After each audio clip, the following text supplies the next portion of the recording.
Ер нь бол энэ сүүлийн үед ингээд дарга нар томилдог чөлөөлдөг ийм одоо эрх баригчтай боллоо.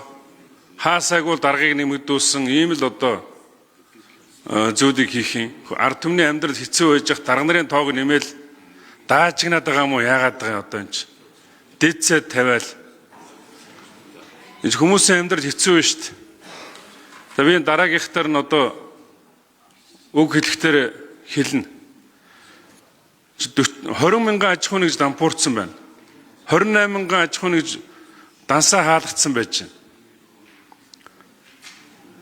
Тэгээд дээрэс нь өнгөрсөн жил асар их өндөр төсөв батлагдсан. Энэ жил. Тэрнийхээ одоо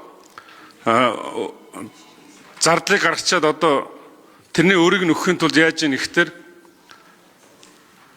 2.2 их найд төгрөгийн гадаад бонд, 500 тэрбумын дотоод бонд, дээрээс нь 700 тэрбум төгрөгийн гадаад зээл авчин гээд нийтдээ 3.4 тэрбум төгрөгөөр одоо бүх энэ одоо өнгөрсөн хугацаанд энэ татвар төлөгчдийн төлөөгүй 3.4 их найд төгрөгийн одоо гадаад болон дотоод бонд гадаад зээл авч энэ мөнгөөрөө тэр татвар төлөгчдийн төлөөгүй байгаа тэр 3.5 их найд төгрөгийн өрийг төлж шít.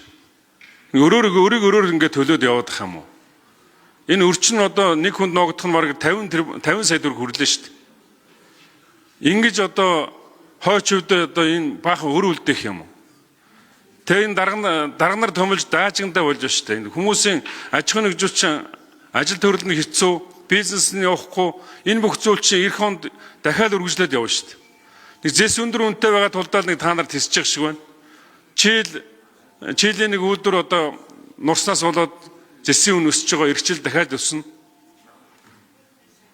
Ийм байдлаар ерөөсөө энэ эдийн засгийг сайжруулахаар ажил хийхгүй зүгээр нэг хэдэн уул уурхайн бүтээгдэхүүний үн дээрээ л нэг жоохон динжигсэн болоод тогтчихно шүү та нар.